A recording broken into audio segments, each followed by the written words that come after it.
Hello and welcome to this Working with the Angry Child video workshop. Today we are having a closer look at anger management in the classroom setting. My name is Inga Smith and I'm a registered counselor, and I'm very excited to have you be part of this video presentation. What you can expect from this video workshop is a quick introduction. We're going to have a look at what anger is, the types of anger we get, and when to know when to refer a student. Then we are going to delve into anger management strategies, especially for use in the classroom space, and then some general tips for teachers to help students manage their anger.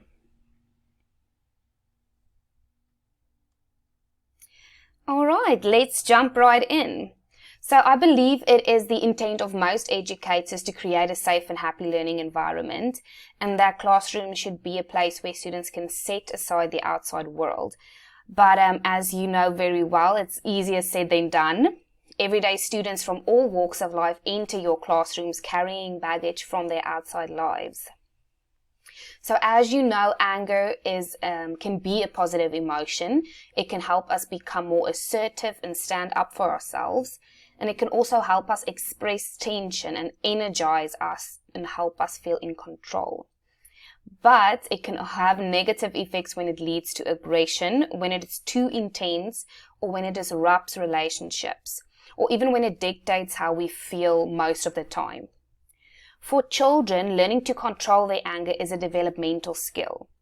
So no matter how many coping strategies a child has, it is inevitable that they will get angry from time to time and have that anger overflow. It is thus important to recognize that anger is a common and valid emotion and not to punish or shame a child for it. If you tell a child to stop feeling angry, they may feel like they are a bad child and not normal, which can inflame those feelings of anger. Children, as you know, have a strong sense of justice, and they can often become angry if something seems unfair. So children who have trouble managing their anger aren't necessarily being naughty, but are struggling expressing these big emotions.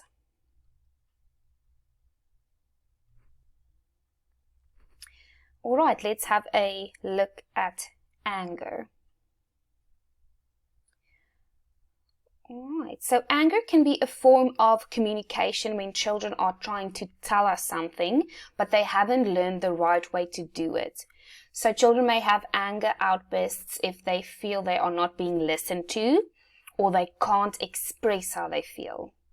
For some children, anger is a sign of emotional distress.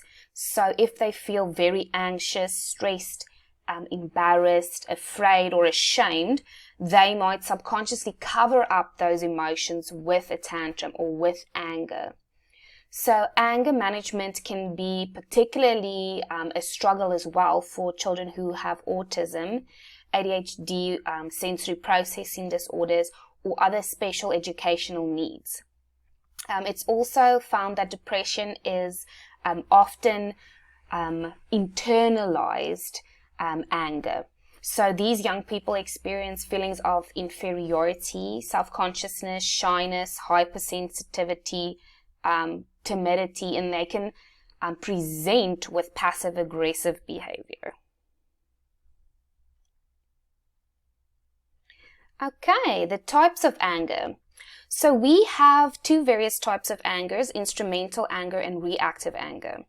So instrumental anger is goal-orientated and it is deliberate anger. So the person appears to be in control and their anger helps them to obtain their goal. So it can be in the form of intimidation, like bullying others to giving into your will, or manipulation when using anger as a way to emotionally manipulate and control other people. Then we have reactive anger. So this is more immediate. It is a reaction to any anger-provoking threat where the person feels afraid. So these young people have difficulty in problem solving most of the times and are easily provoked physically and aroused into conflict, and generally more hyperactive and impulsive. So reactive anger stems mostly from fear and frustration. So fear that they will lose something or be denied something, and the frustration from not being able to communicate their wants or needs or not getting what they want. All right, then it's important to have a look at knowing when to refer a student or a pupil that presents with anger problems. So it's important to ask yourself if the student is posing a danger to themselves or others. Is their aggression escalating in severity over time?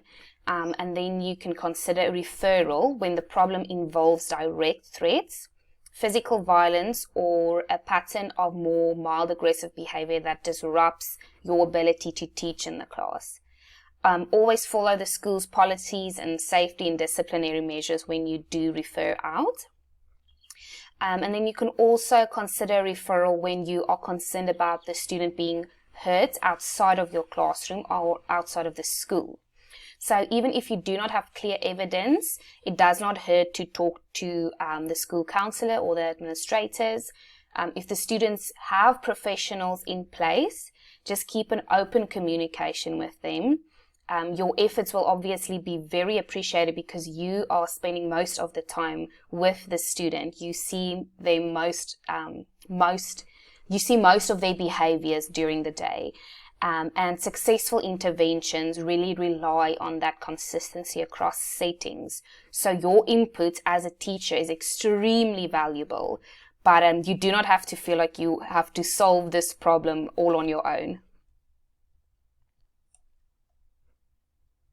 Okay, now we can have a look at some anger management strategies. Now that we have established our base, we know what anger is, we know how it looks, we know how children experience anger and that it is sometimes those underlying emotions that they do not know how to express. So as teachers, it is important that we are aware of these strategies to help in the classroom space. But these strategies can also be taken from the school setting into a home setting or into a group setting or into after-school activities. All right, so I broke it up in various strategies. We're going to look at the proactive strategies, then have a look at what to do in the moment when an anger outburst takes place, and what to do after. Okay, so our proactive strategies. It is difficult, or the difficulty with anger interventions is that the goal is not to get rid of anger, but to make sure that the responses are appropriate. So research has shown that connectedness in schools indicates that it could be a protective factor. This means that building relationships and connections in schools can help to reduce anger and aggression in school-age children. Then teaching problem-solving skills. So stress the importance of listening, and this is when you are working with your pupils, to listen with both their eyes and their ears. So thinking of different ways to solve the problems that are making them angry. Encouraging the children to slow down and think before they act. So often when a child gets angry, they immediately boil over and they don't think of the consequences that will come from their actions. So teaching children techniques of assessing the situation before acting on it can reduce these behaviors from occurring. So these are all the proactive types of skills that can be taught in the classroom space, and that is also a part of the video that I made for the pupils or the students, which I will comment on a few times during the video. Then we can teach them basic anger management techniques.